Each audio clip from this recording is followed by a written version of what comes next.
आणि यानंतर एक मोठी बातमी आहे। महाराष्ट्रामध्ये सरकारी कर्मचाऱ्यांचा मोठा इशारा देण्यात येतोय। सुमारे 17 लाख कर्मचारी आज संपावरती जात आहेत।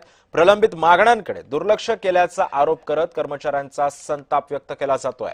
मंत्रालय, महानगरपालिका, परिषद, आरोग्य शिबिर आणि इतर सेवांवरती सुद्धा परिणाम होण्याची भीती आहे। जुनी पेन्शन योजना लागू करणं, रिक्त पदांची भरती करणं, तसंच कॅशलेस विमा योजना यांसह विविध मागण्या प्रलंबित आहेत। या मागण्या लवकर सरकारनं पूर्ण कराव्यात असा सुद्धा इशारा या कर्मचाऱ्यांनी दिलाय। तसंच सरकारनं अद्याप तरी ठोस निर्णय न घेतल्यानं संपाचा इशारा देण्यात आलाय।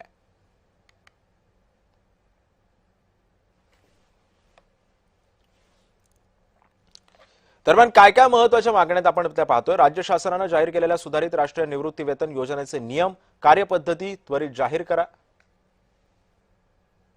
तसंच अटी शर्ती स्पष्टपणे करणारी अधिसूचना त्वरित जारी करावी। आश्वासित प्रगती योजनेअंतर्गत 10, 20, 30 वर्षांनंतर लाभापासून हजारो शिक्षक वंचित आहेत। तसंच शिक्षक आणि शिक्षकेतर कर्मचारी वंचित आहेत, त्यांना योजनेचा लाभ लागू करावा। निवृत्तीचं वय 60 करावं। सध्या मंजूर पदांच्या 35% जागा रिक्त आहेत, त्यामुळे उपलब्ध कर्मचाऱ्यांवर अतिरिक्त कामाचा भार पडतो। त्यामुळे भरती प्रक्रिया त्वरित सुरू करावी। केरळच्या धर्तीवरती राज्यातील कर्मचारी शिक्षकांसाठी व्यापक कॅशलेस विमा योजना लागू करावी। 1 नोव्हेंबर 2005 पूर्वीच्या शिक्षकांना जुनी पेन्शन योजना लागू करावी। या प्रमुख मागण्या आहेत आणि याच मागण्यांसाठी संपाचा इशारा देण्यात आलेला आहे। आणि या संदर्भामध्ये अधिक माहिती जाणून घेऊयात। माझा सहकारी जय पवार सध्या आपल्या सोबत आहे।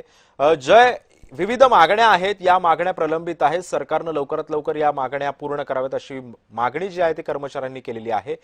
या संपाचा कोणकोणत्या क्षेत्रामध्ये अधिकचा फटका बसू शकतो, काय माहिती आहे? नक्कीच सिद्धेश, आपण पाहिलं असेल की राज्यातील सरकारी कर्मचाऱ्यांच्या माध्यमातून यापूर्वी सुद्धा अनेक आंदोलनं जे आहे ते विविध मागण्यांसाठी करण्यात आली होती। मात्र त्यांना सुद्धा आश्वासित करून त्यानंतर जे आहे ते पुढे सरकारने दखल घेत नसल्याची बाब जी आहे ते समोर आली। त्यामुळे आज सुद्धा एक अशाच पद्धतीचं बेमुदत संप जो आहे तो हा आज मुंबईसह इतर राज्यभरात जे आहे ते करण्यात येणार आहे। त्यामुळे राज्य सरकारने सुद्धा या संपाला जे आहे ते बेकायदेशीर ठरवत संपात सहभागी होणाऱ्या प्रत्येक कर्मचाऱ्यांवर कारवाई करण्याचा इशारा दिलाय। त्यामुळे अशा या ह्याच्यामध्ये सुद्धा आपण पाहतोय की शिक्षक जे आहेत ते त्यासोबत इतर जे सरकारी कर्मचारी आहेत ते आपल्या भूमिकेवरती ठाम आहेत आणि आमच्या मागण्यांवर चर्चा करण्यासाठी राज्य सरकारने कोणताही पुढाकार घेतला नसल्याने हा संप जो आहे तो पुढे सुरू राहणार असल्याची सुद्धा भूमिका या ठिकाणी सर्वच कर्मचाऱ्यांनी घेतली। त्यामुळे राज्य सरकारी कर्मचारी तसेच इतर जे सरकारी कर्मचारी यांच्या माध्यमातून राज्यभर आज संप जो तो पुकारण्यात येणार आणि यामुळे एकूणच जे आहे रुग्णसेवा असेल किंवा इतर जे शासकीय सुविधा आहेत ज्या